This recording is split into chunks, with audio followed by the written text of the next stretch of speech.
welcome to our show today. This is Top of the Morning. I'm Diana Bailey. We have a great show for you here today, and we have Carmen Delgado Votaw as our guest today.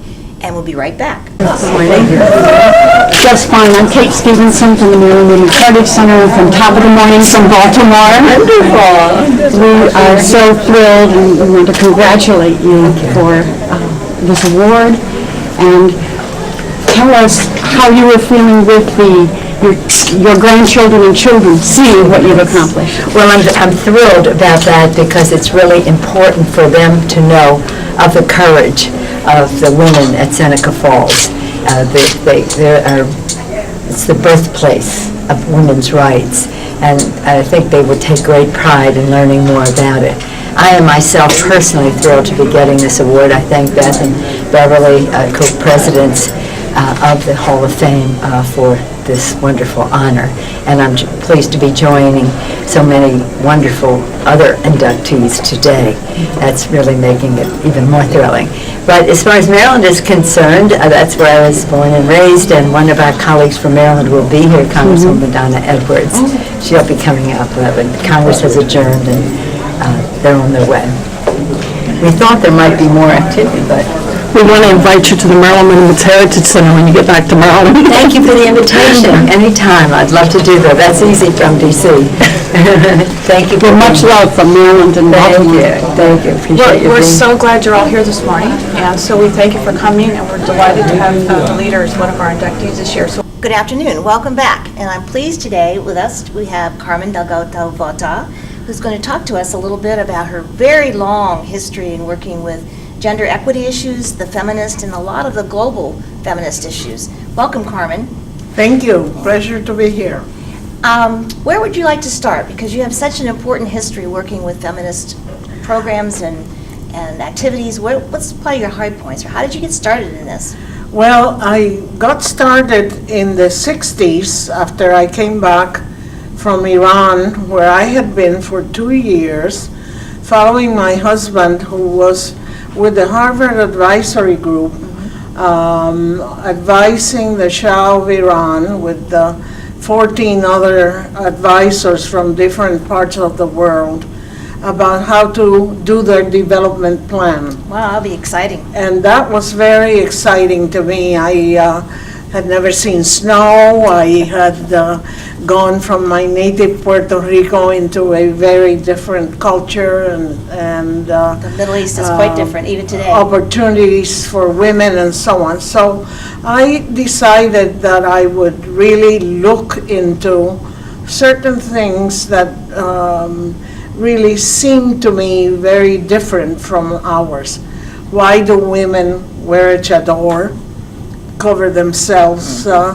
Why do Digging in the cultural yes. reasons. Why do women have to ask permission to travel, to do anything, basically? Why do men control what happens to children? And also, what happens to homeless children? Was that your experience in Puerto Rico before you came to the States or moved on? No, in Puerto Rico, I came from a very small town in the island, which is very small itself, 100 by 35 miles.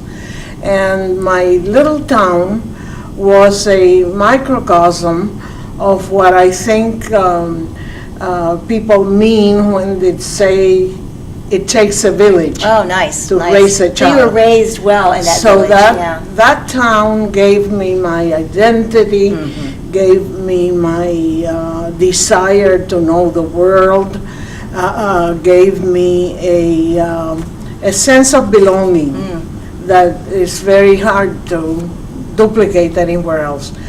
When I go to Puerto Rico and go to my hometown, everybody says, Carmencita, I remember you when you were 5. Oh, nice. So you had And strong roots yes. in terms of your independence and your Yes.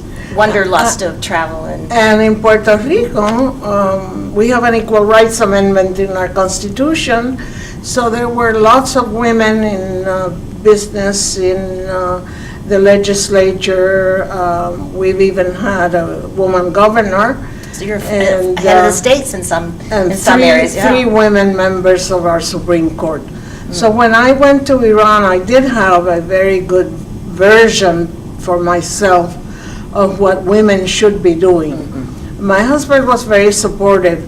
So what I did was I coalesced with a group of foreign women who were in Iran, and we looked at the orphanages, what was happening in the orphanages. Were they mostly Iranian children, or are they a Iranian mixture? children. Oh, Iranian children. So we would go to the orphanages and play with the children there, read books and so on. And then we started asking for permission to take them to our homes. Oh, We used Like to foster have care. very excellent homes with swimming pools and so on. So we would take a group of children to our houses for a day. And that led us, particularly a British lady and myself, to think that children should be allowed to be adopted. Of course, the regime did not No, want I bet that to not. happen. So we started little by little going to meet with the mullahs. We met with people in the plan organization, which was the one that was doing the development plan. And eventually, a law was passed saying that children in Iran could be adopted if you signed a commitment to bring them in the Muslim faith. That was one incredible way for me to start my real commitment to advocacy. Because I said, if we can do this here, we can do a lot of things everywhere else to improve women's lives. so describe a little bit more the lesson learned about how to be an advocate while you were doing that with the children that were in foster care. What were some of the other advocacy skills you learned at that time? Well, at that time, I discovered that you have to be prepared when you go to ask for something. You need to know what you want to do, how you want to do it, who do you want to do it with, Right. and what are the benefits that will come out of doing that particular action. And so, to me, doing advocacy is really like brushing your teeth every day. Yeah. The more you do it, the more you understand how to do it, how to create relationships, how to cultivate people that may not be your friends or your allies right now, but that people that you can convince to your point of view. And I've seen you do that in action recently, and that's been a few years ago that you started, so you're still applying those skills today. Absolutely. It's a skill that never disappears. But the other skills, persistence is very important. That's a tough one. I'm That's a a good very impatient person, so it cost me a lot to learn that persistence. Today, you might ask a member of Congress to help you on something, and they will say no, but you have to do it gracefully so that tomorrow you can come and ask about a different issue that they might agree with you on. So no does not mean anything to you, it just Yeah. means maybe not today. Say, Today right. is no, but maybe not tomorrow. Definitely.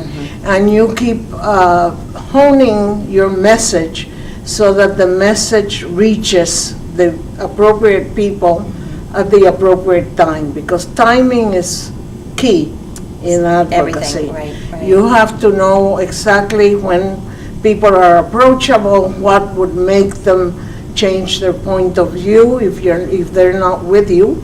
And also, you have to engage in them if they are opponents in trying to figure out why they oppose what you're trying to get through. So that was a lesson that was certainly very important in Iran, but it was doubly important in the U.S. Congress, where you know that a law can take 10 years, 20 years, and There's your you're persistence still again, talking about the same issue many years after. But we have been very, very helpful in creating coalitions that actually help not only in, let's say, Title IX of the Education Amendments, which promotes the participation of women and girls in science, mathematics, sports, All the engineering. STEM areas and All those things where they've been barred mostly. And then it also translates into looking at other areas.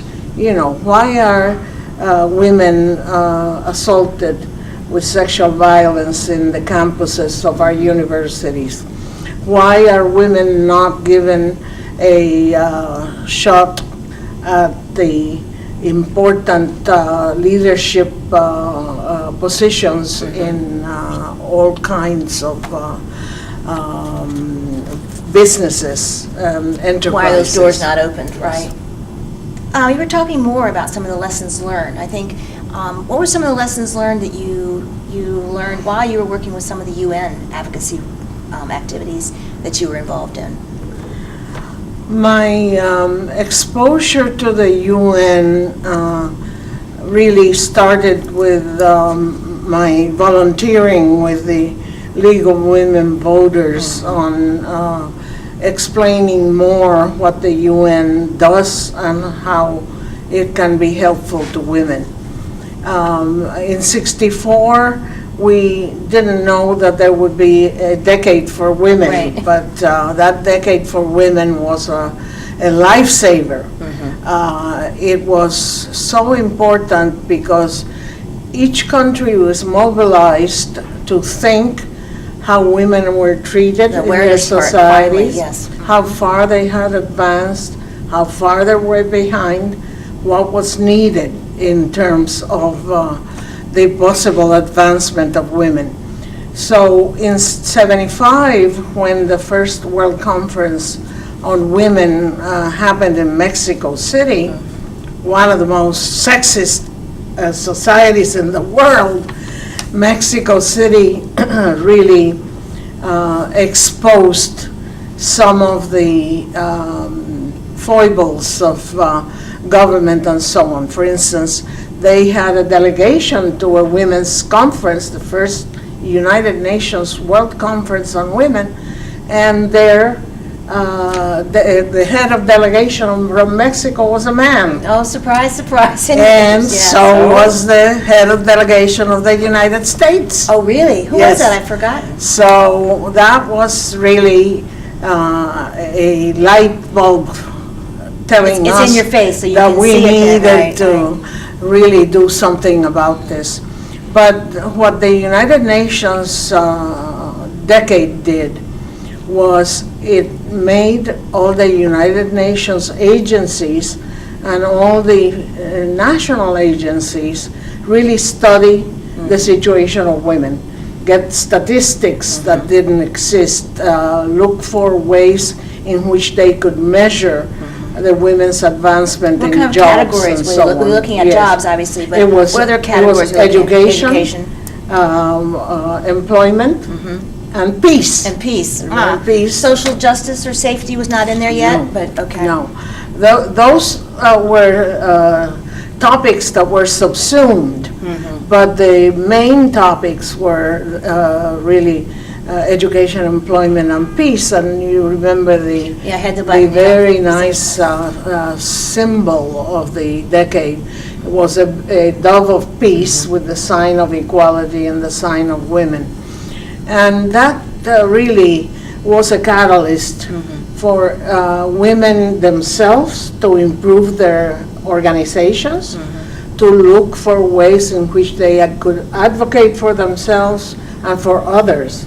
And also remember that in '75, we didn't have iPads and iPods and all those things. Yeah, different to communication thing, communicate. right, right. So it was very hard to come to Mexico City and know who was doing what Oh, I see. in the non-governmental organizations and who was doing what in the official conference. So by the time we got to Copenhagen in 1980, women had honed their skills about coalescing with each other. There were women who were there to advocate for day workers. You had a network for women, international network by then too. Network really became alive. The network really called for people to come from different places to talk about the bad things that had happened to women through history, like the Japanese women who Yes. were comfort women during the war. All those issues were brought to light.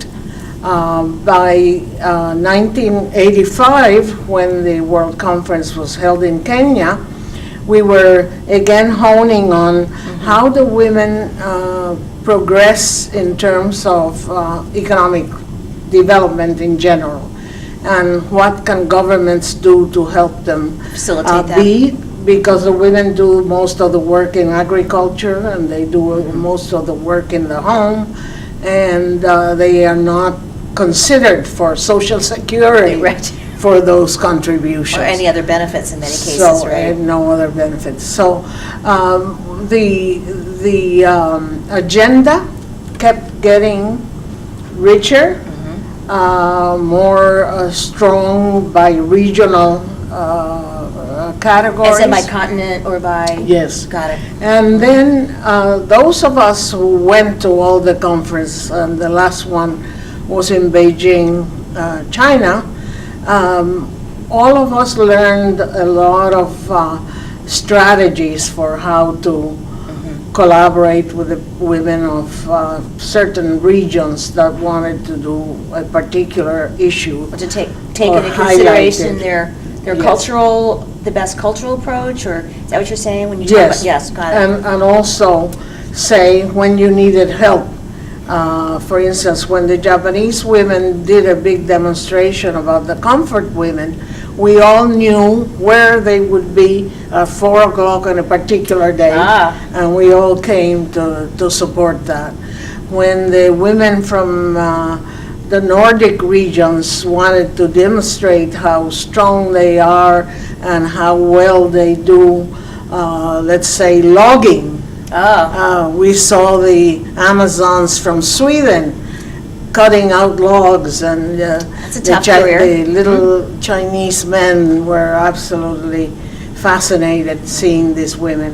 We saw other women who brought jazz orchestras, all kinds of experimentation with how you demonstrate that women are in all the places all they aspects. could be, or in all the places they are interested in being. And I organized workshops in all the conferences, and my workshops were inevitably in gender equity.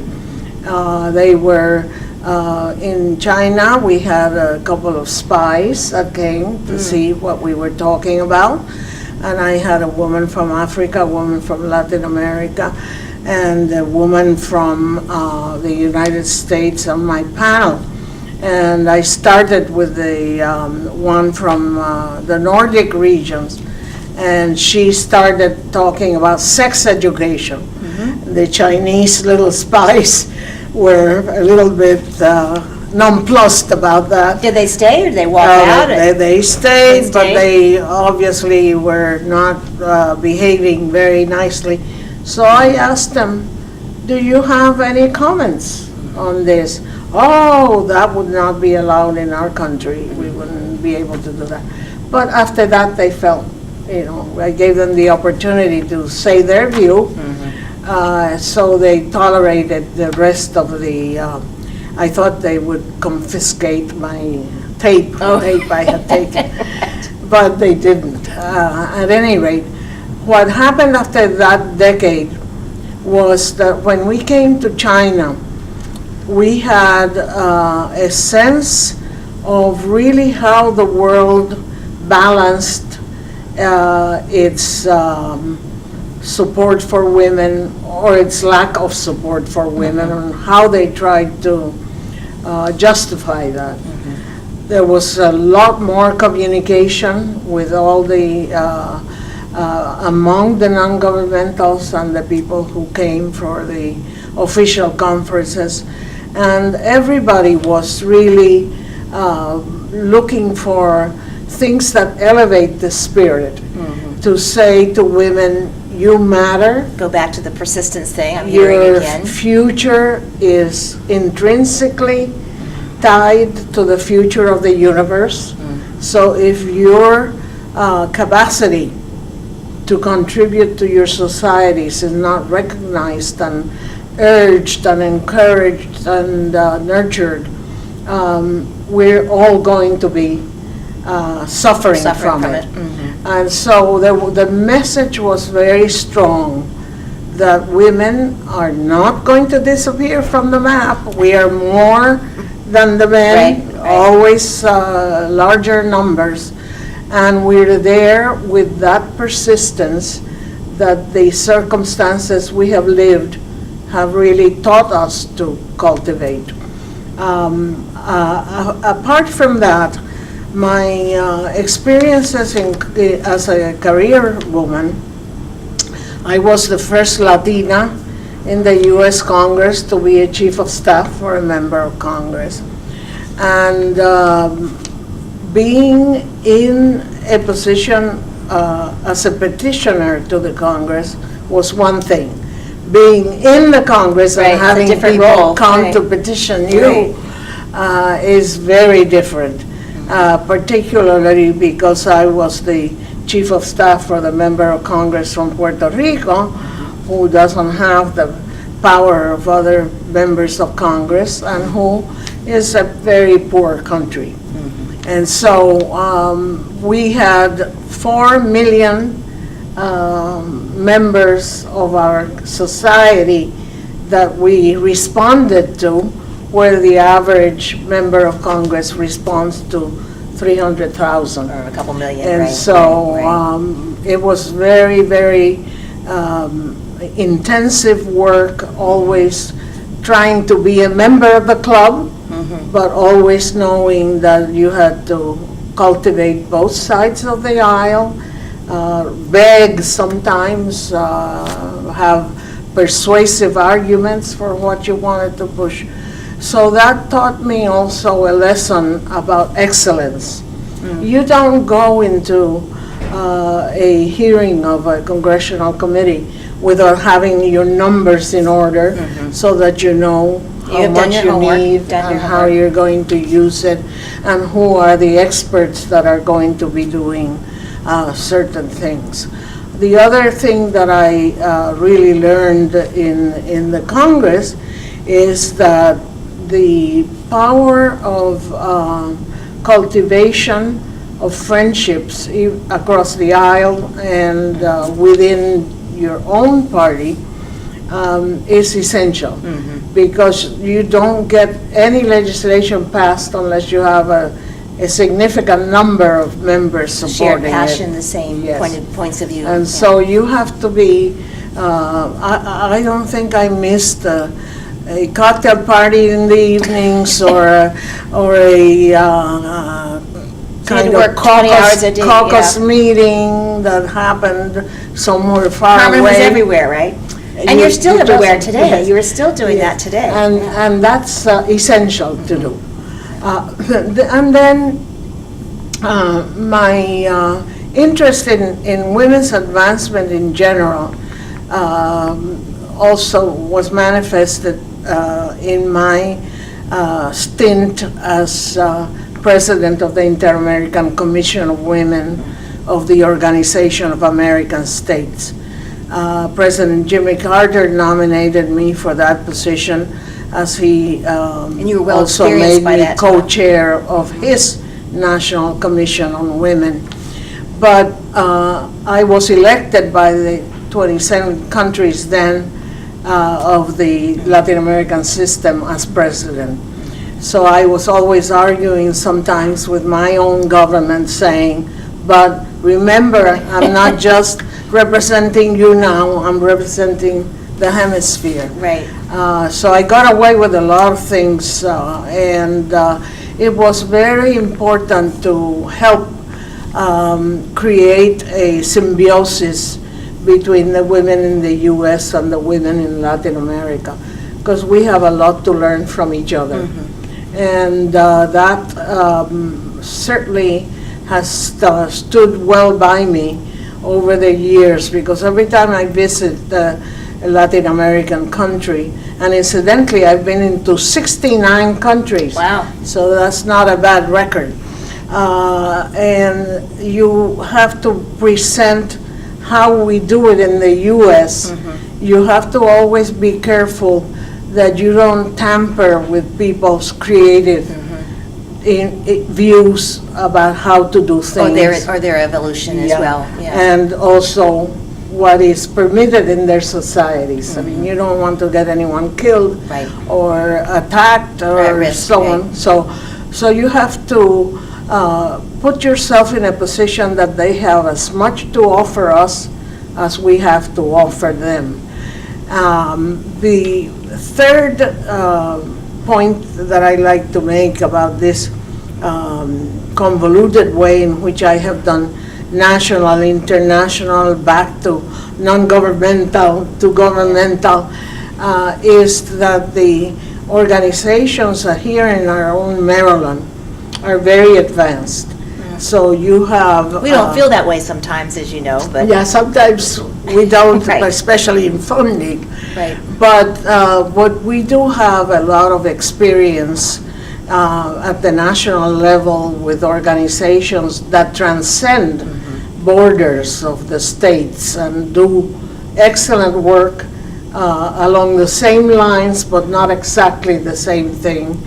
And also our reverence for the Constitution and getting women who were not present when the Constitution was framed to be able to contribute. And be to seen the- and feel like to- they're, yes, yeah. and that we are full partners in the advancement of our societies. One of the things I was thinking about as you were talking is that you clearly are an advocate and have a long history of leadership. And you were very young when you started, I know, but when you gave that timeline, that's been about 50 years. And you now are seen as a person in the Women's Hall of Fame. You're in the National Seneca Falls Hall of Fame. Who were some of the shoulders of the women 50 years ago that maybe you learned from? Who were some of your other role models that maybe your other women in history that we can learn about, but also so that we see that they did something for you as you've done something for this generation and beyond, and that for the younger people that are watching, they can see that they're it's their turn now to kind of pay it forward to keep this movement going? Well, to start with, I have a mother that was my teacher in the 3rd and the 5th grades. And my father was going to be my teacher in the 7th grade, and I said, I'm not going to school in the 7th grade. So they sent me to the capital city for 7th grade. But I used to have all A's, and people doubted, oh, How what could this girl be that smart, right? Because her parents are the teachers. Well, I continued having all A's and had a good academic record. And that really helped me be a member of the Junior Red Cross. I was involved with the Girl Scouts of the United States Strong from educational the foundation. beginning as a child. I was always a joiner. Being an only child, I always wanted to join other See what was groups. going on, yeah. And so I've continued that through my life. I don't know how many organizations I have belonged to, because I don't want to be confined by my heritage only. I want to be involved in the main organizations and so on. The important message in leadership is you learn from those that are out there doing something useful. In the more recent lifetime, I love Gloria Steinem. I think Gloria Steinem has been one of my points north person.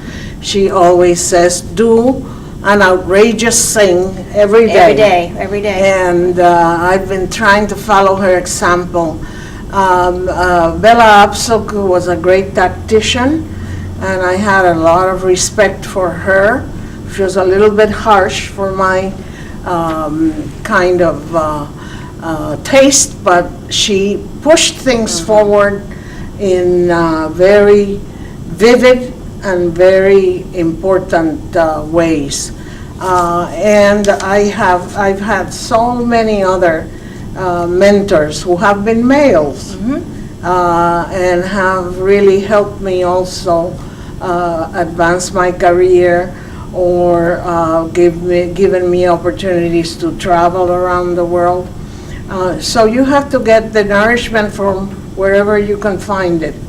When I was a little child, I was very fortunate to have two kind of great-grandmothers of mine who had been outstanding figures in my small town.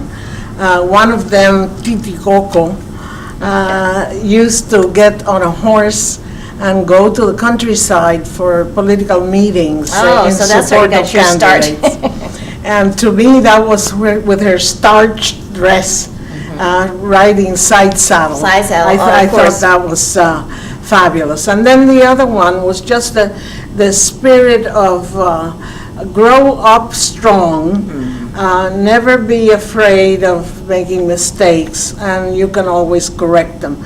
She would help me kind of go over things that she didn't think were proper for me to do, but she never said you can't do it. And So she's guiding you along the way. yes, Right. just as opposed to my father, who once tied me up with a rope when I was trying to swim too far out in the sea. You know, being a junior high schooler tied with a rope was not too good. But at any rate, my town helped me with the sense of identity. And then all the organizations that I participated in, the Girl Scouts, the Junior Red Cross, other organizations that were purely local, like Little Leagues and so on, they helped me frame my capacity to be a good player with other Team player of people. other organizations. And certainly the Girl Scouts gave me a lot of leadership tips about how to make good things in the neighborhood. We used to go visit the girls in who were deaf and dumb, and help them also participate in the outdoors and things like that. That also led me to my high school days, where I was the editor of the yearbook. I was Many interests, yes, lots of interests. many activities where a participation of a woman, a girl, was sometimes admitted with a lukewarm kind of You were still way. new. Yeah. But all those, I took advantage of those opportunities. And to this day, the participation in organizations for me has been a lifeline, because that's how I learn.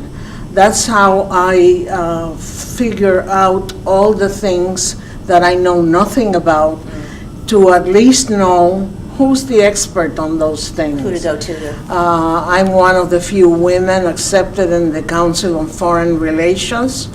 I am also a very great supporter of the United Nations Association, and I continue to do international, national, and local, because that's how you prove your mettle.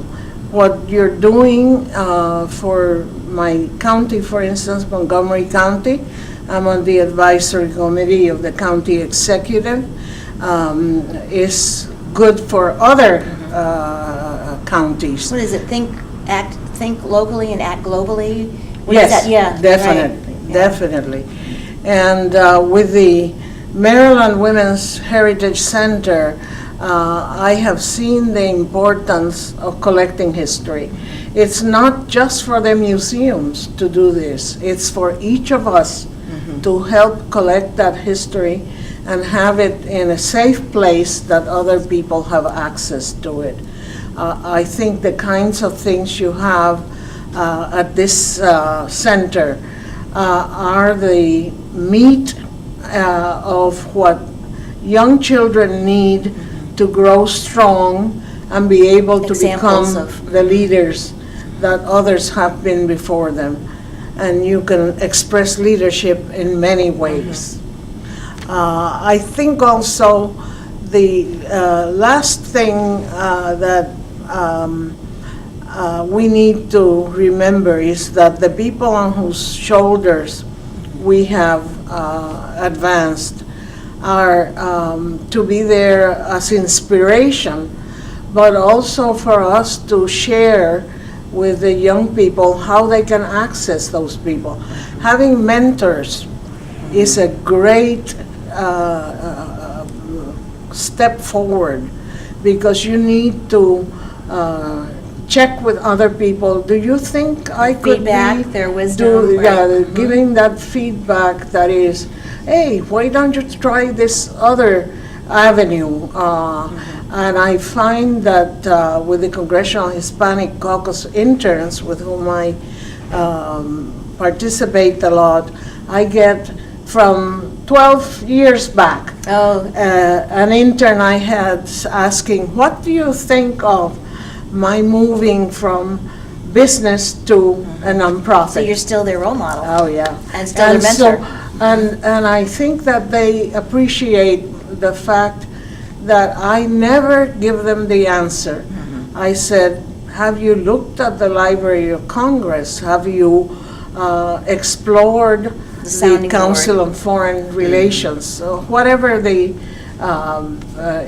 idea is that they can do for themselves to advance themselves. So we've heard a lot of your story. We've heard Carmen's, her story. I'm sure there are many other stories at another time. We hope we get to chat again so we can hear more of her story. Carmen you so Delgado much. Votaw, thank you so much. It's a pleasure. Thank you very much. Thank you. We have a lot of interesting things going on when it comes to careers in science, technology, engineering, and math, and it's really exciting to be able to share some of them with you. This is a very exciting career for kids, any kid, but in particular, we'd like to encourage girls to think about being an engineer or a scientist, because it's really a fun career. I worked for over 30 years as an engineer, and I can't think of anything I could do that would have been more fun than what I did, and what I'm still doing, in fact. So it's really a great thing to consider. So I'm going to show you some clips. Come on with me on the trip. That was one of the crew pictures we took that kind of said what everybody was going to do on the mission. Being led out really by mission specialist Norm Thagard, Mark Lee, Mary Cleve, and the commander and pilot, Commander Dave Walker waving, and pilot Ron Graby waving. T-minus 15, 14, 13, and liftoff. 7 feet per second. Atlantic 2 miles downwind. Brewster and Brian and Murray in the flight deck were preparing for the first of the 2 spacewalks. Three of us, Murray, Woody and myself, dug ourselves the Ace Construction Company with the supporting crew of the rest of the crew, and we put up our advertising after we've completed the construction of the first access truss. The arm flies wonderfully. It's just such a great tool. Real smooth and no surprise. It's been fun working with you here and showing you a little bit about what NASA does, and I hope that we have a great time. Hope that you have a good time too. It's been great talking to you.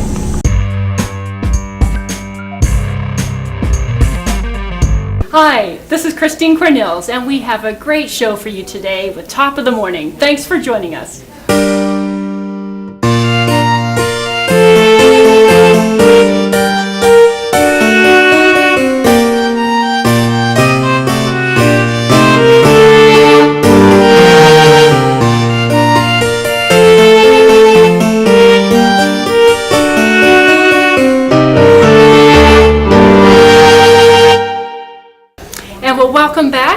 here with Gwen Rooks.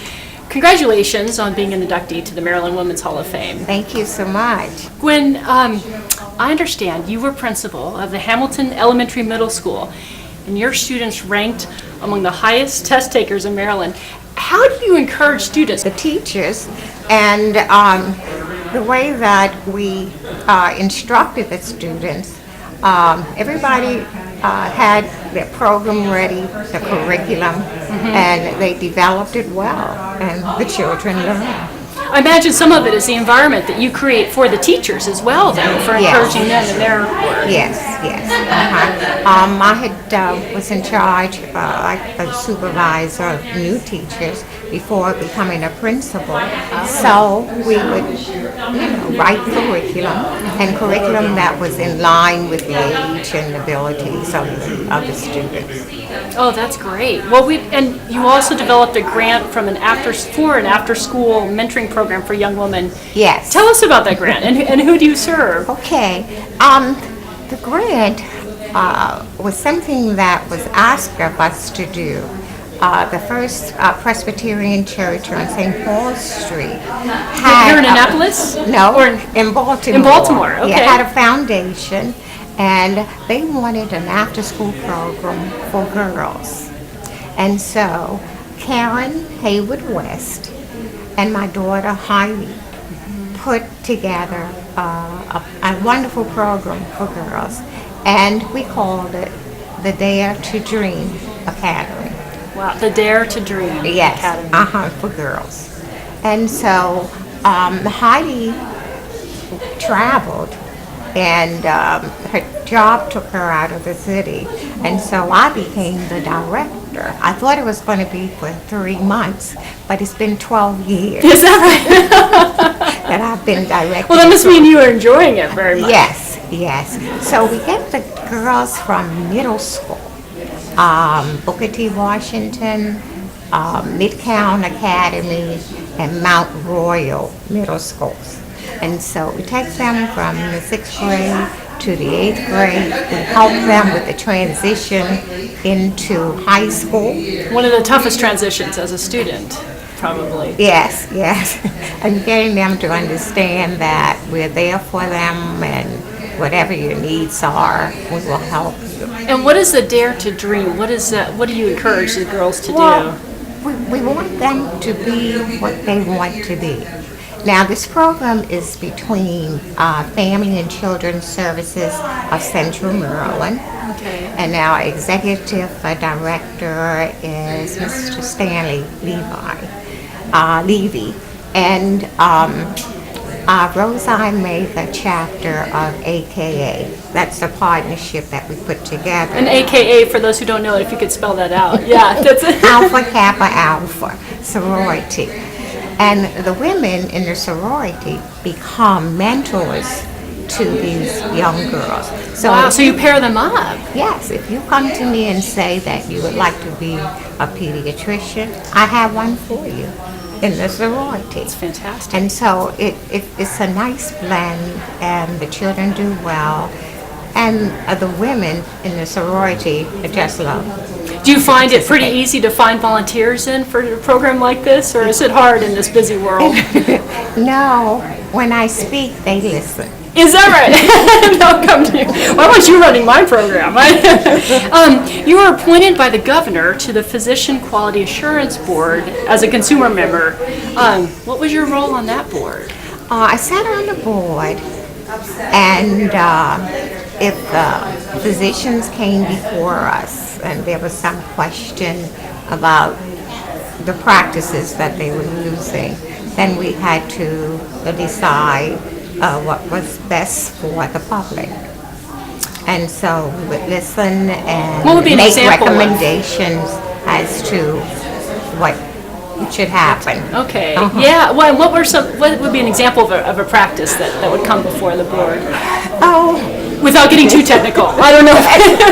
But just for those of us who aren't familiar. well, if someone in the family had questions about the procedures that were being made, in a particular case, then we would have to talk about that. Okay, okay. Well, and I'd like to ask you too, what advice would you give to young women who are just starting out their career and making decisions for education or their first jobs to take? Do you have any advice for women at that point in their career? Yes, because you see, my girls in the after-school program are finishing college right now. We had about 7 graduates this last. Congratulations. Yes, That's yes, fantastic. yes. So we want to make a good match as far as the children are concerned with what they want to do. And that's where the mentors come in. You know, they Start can early. advise them, they can tell them, or talk to them about the colleges that they might attend, the coursework that they would have to do to become. Things they might not be familiar with, but Yes. we appreciate hearing. Yes, Yeah. yes. Gwen, thank you so much, and congratulations on being inducted this evening. Very proud to be able to meet you, and thank you very much for joining us. We'll be right back. Thank you.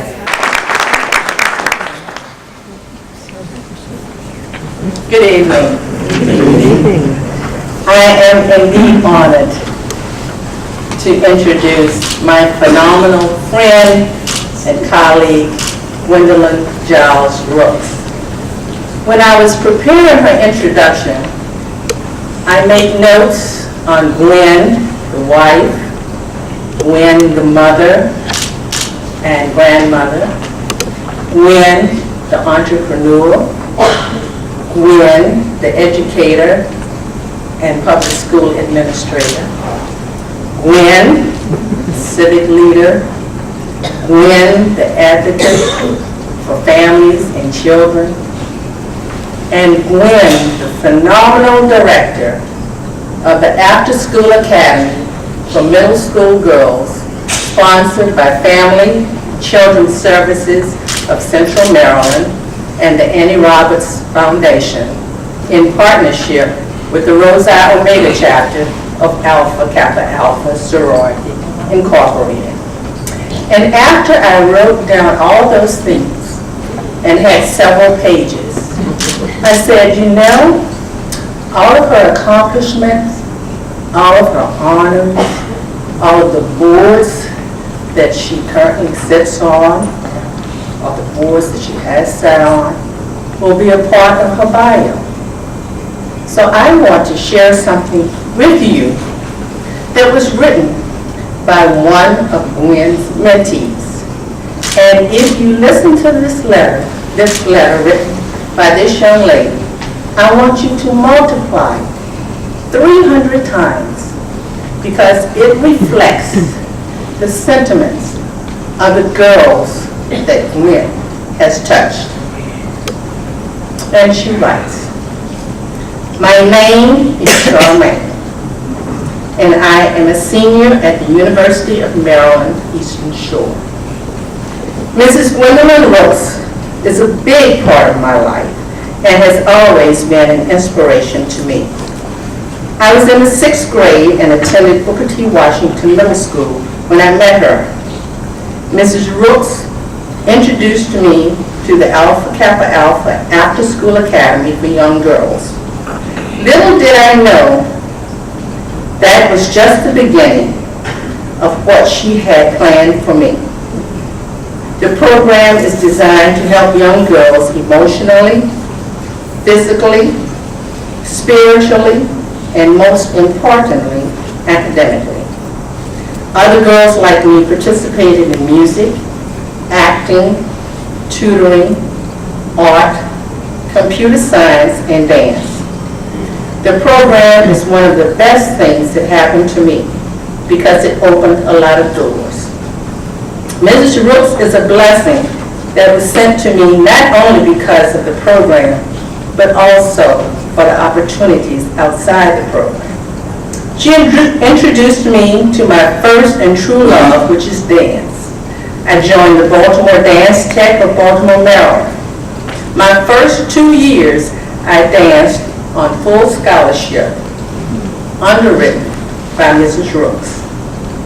With the help of Mrs. Brooks, I was sent on an all-expenses-paid trip to San Diego, California, my first plane ride, to participate in the National Blacks in Dance Conference.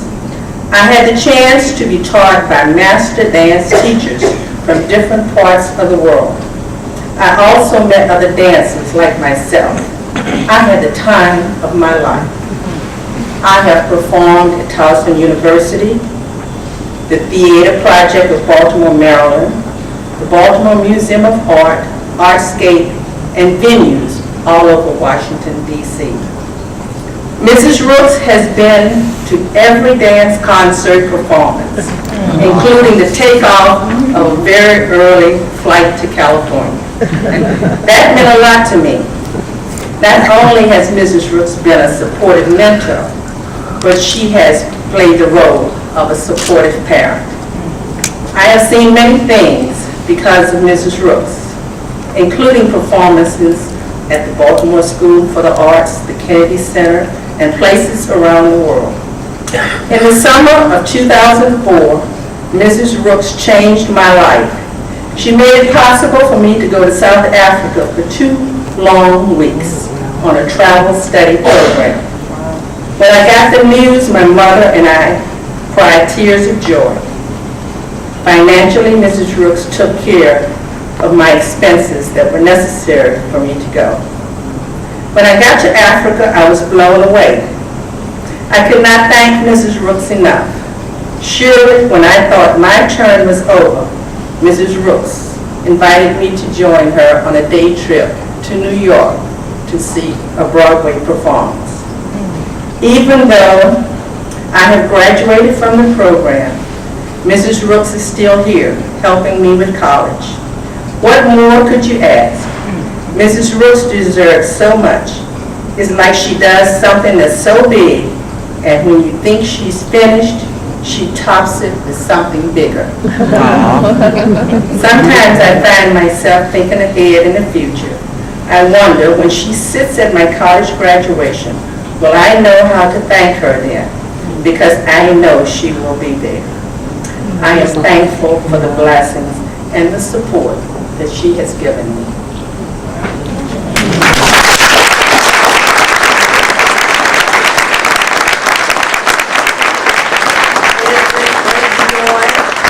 Great pride that I introduce my friend, my colleague, Gwendolyn Giles Rooks.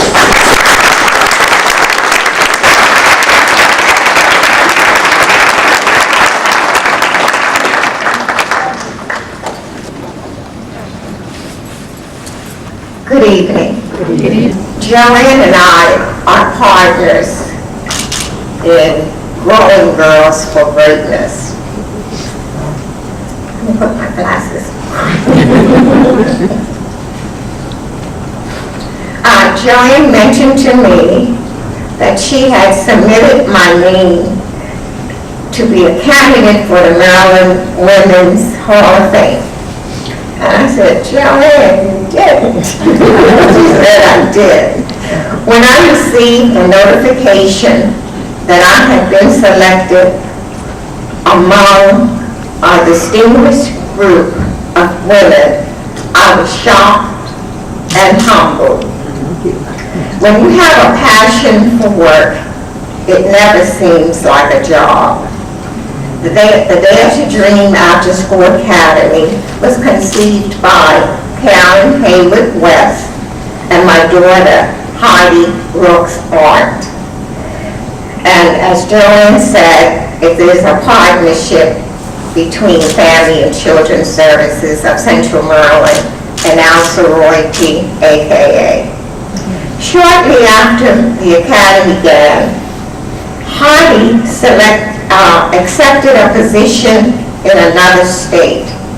She let Stanley Levy, the executive director, know that her mother would direct the program. I think I was the last to know.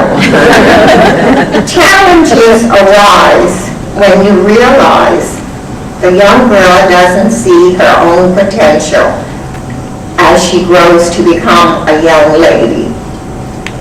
The reward becomes apparent for both the student, and the mentor when the young girl becomes a young lady who understands and appreciates the fact that she is respected, honored, and loved. Over the 12 years, I have watched the young girls develop into beautiful young ladies. I was at Thompson College for a meeting one day, and I was sitting outside waiting for the meeting to begin, and I saw some words that have stayed with me. And this is what I say to the girls every day, and some of them will repeat them with me. It is not your environment, it is you. The quality of your mind, the integrity of your soul, the determination of your will is what will make your world. My first group of young ladies have accomplished so much in their lives. Some have graduated from college, some are in college, they're all around. I have learned so much from them and realized I needed them as much as they needed me. As time passed, it became quite clear that I was not only a nurturer, I was an impassionate advocate for children and families, because working with children requires an investment in their families. It really is a very important component of the village. My background in education provided the necessary tools and resources needed in order to encourage the students and empower them to realize that there is no dream that is too big or too grand or unreachable.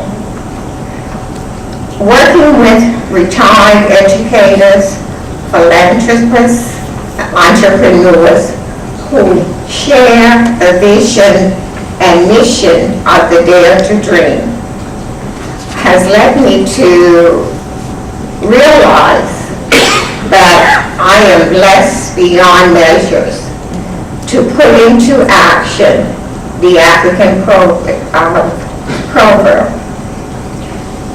It takes the entire village to raise a child, and so the village grows. And I want you to see my village. Village, stand.